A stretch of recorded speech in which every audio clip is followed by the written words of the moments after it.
इंतहा हो गई इंतजार की, आ गई अब खबर। पैरेलल लाइफ में ना एक सोल्यूशन रेडी रहता है। हर दिन, हर लम्हा, हर पल दिल धक धक धक धक धक धक करेगा। नन्हे मुन्ने मेरे प्यारे प्यारे, मेरे हार्ड वर्किंग, मेरे सबसे प्यारे बच्चों जो है ना,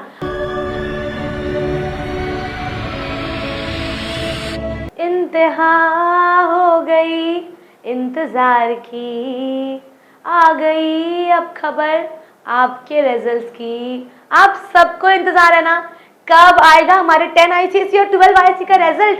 तो मैं बताने वाली हूँ आज आप लोग को कब एक्चुअली कौन सी डेट है जिस डेट पर आपकी रिजल्ट्स डिक्लेयर कर दी जाएगी। देखो आपने तो अपने काम कर लिए ना, आपने एग्जाम्स दे दिया, आपने स्ट्रगल कर लिया। मेरे सारे मेहनती हार्ड वर्किंग मेरे सारे बच्चे जो है ना, सबने अपने अपने पोर्शन कंप्लीट कर ली। अब डिपेंड जो हमारे एग्जामिनर्स हैं उन्होंने कॉपी चेकिंग कर ली होगी, है ना। अब हमारा डिपेंड करता है सारा गेम काउंसिल वाले के ऊपर कि हमारे जो ICSE और ISC के जो काउंसिल वाले हैं ना, वो कब डिक्लेयर करेंगे हमारी रिजल्ट।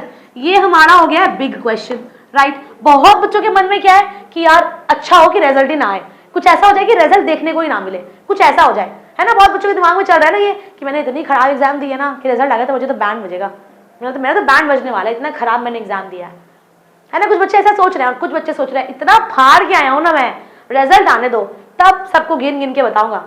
तो देखो भाई, जितने बच्चों का एग्जाम खराब गया, अगर मान लो इन केस हालांकि ICSE और IC वाले जो है ना वो मार्क्स अननेसेसरी नहीं काटते, कहीं कहीं वो छोड़ देते हैं। अगर हम बात करें प्रैक्टिकल सब्जेक्ट्स की तो आपको स्टेप मार्किंग मिलता ही है। अगर आपका कॉन्सेप्ट क्लियर है, अंडरस्टैंडिंग है सही से, तो आपको आपके राइटिंग पोर्शन में भी आपका जो एप्लीकेशन बेस्ड क्वेश्चन होगा या कॉन्सेप्ट बेस्ड क्वेश्चन होगा, केस बेस्ड स्टडीज क्वेश्चन होगा, उसमें आपको मार्क्स जरूर मिलेगा, ठीक है। तो चेकिंग उतना स्ट्रिक्टली नहीं होता है, यूजुअली वो थोड़ा लीनियंट ही रहता है, मतलब काउंसिल वाले जो है ना वो उतना रिजिड नहीं होते चीजों को लेकर, ठीक है। तो देखो रिजल्ट आप सबका अच्छा ही आएगा, बट अगर इन केस मैं बता रही हूँ, अगर इन केस आपका रिजल्ट अच्छा नहीं आया, एक्सपेक्टेड मार्क्स नहीं आता है, तो क्या करोगे? डिमोटिवेट हो जाओगे? नहीं, मेरे बच्चे इतने कमजोर नहीं हो सकते यार, मेरे बच्चे इतने कमजोर तो नहीं हो सकते, बहुत स्ट्रॉन्ग हो आप सभी, है ना। अगर मान लो आपका परसेंटेज मार्क्स हल्का फुल्का इधर उधर होता है, डिमोटिवेट नहीं होना। ध्यान रहे भगवान जो है ना, हमारे जो शिव जी जो भोलेनाथ है ना, वो हमारे लाइफ में जो प्रॉब्लम्स होती है उसके साथ दिखाते सिर्फ एक सोल्यूशन है, बट पैरेलल लाइफ में ना एक सोल्यूशन रेडी रहता है, ठीक है। अगर मान लो इनकेस क्लास 12 के जो बच्चे हैं उनका एक्सपेक्टेड मार्क्स नहीं आया, उनको लगा कि यार इतना नहीं आया, मुझे तो ड्रीम कॉलेज में एडमिशन नहीं हो पाएगा, अब मैं क्या करूं। कोई दिक्कत नहीं है, एक नहीं हुआ ना दूसरा रेडी है, एक नहीं मिला ना दूसरा मिलेगा, ये हो गया तो ये भी होगा, ठीक है। सिंपल याद रखो कि आपको आपके अगर एक्सपेक्टेड मार्क्स नहीं मिलती है, प्लीज डिमोटिवेट नहीं होना है।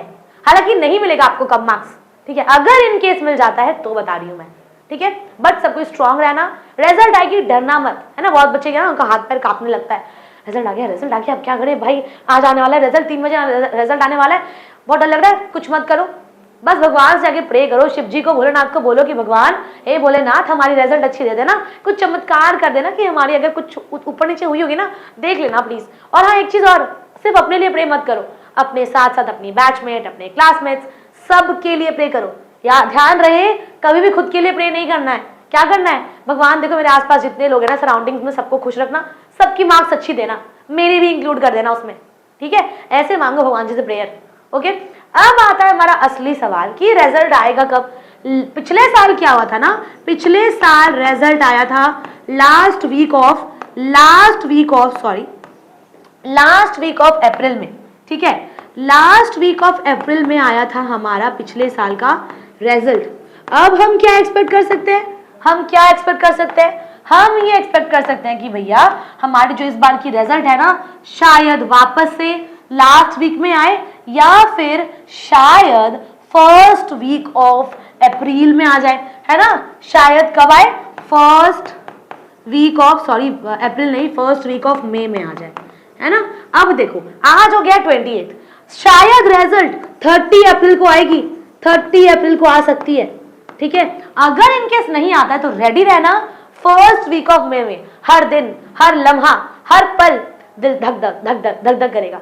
समझ में आ रहा है। तो क्या हो गया ना, आप या तो 30 अप्रैल के लिए रेडी रहो या फिर रेडी रहो फर्स्ट वीक ऑफ मई के लिए, आपकी रिजल्ट उसी में आ जाएगी, ठीक है, मैंने बार बार बता दिया, ये तो मालूम हमारी रिजल्ट डेट है, but let me tell you, एक डायलॉग मार देती हूँ मैं इसी पे, ठीक है। हालांकि डायलॉग मुझे पता नहीं कितने हद तक सच है, बट मैंने भी सिर्फ सुना है।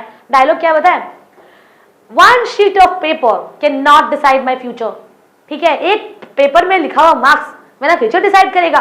देखो डिसाइड तो करता है, रियल फैक्टर डिसाइड तो करता है, बट मार्क्स खराब आई तो डिमोटिवेट नहीं होना है मेरे बच्चों। डिमोटिवेट होना है क्या?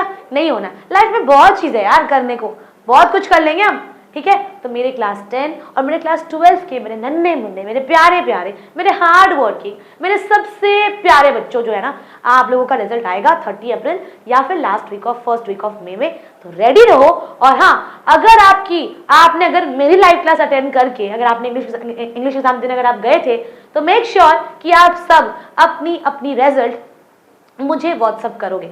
मेक श्योर कि आप अपनी मार्क्स मुझे पॉजिटिवली बताओगे, मुझे बताओगे कि हाँ मैम मैंने इतना स्कोर किया है, सो दैट मैं भी प्राउड फील कर पाऊँ आप सबके ऊपर, राइट। और अगर मार्क्स अच्छी आ गई, सेंड मी चॉकलेट्स, ठीक है। ये मैं ऐसे ही बता रही हूँ, भेज दोगे तो फिर बहुत अच्छी बात है, ओके, ठीक है। तो मैंने क्या बोला, 30 अप्रैल या फिर फर्स्ट वीक ऑफ मई में रेडी रहना, आप सबकी रिजल्ट्स इसी बीच में आ जाएगी। Till then every one of you stay motivated, take care and thank you for watching.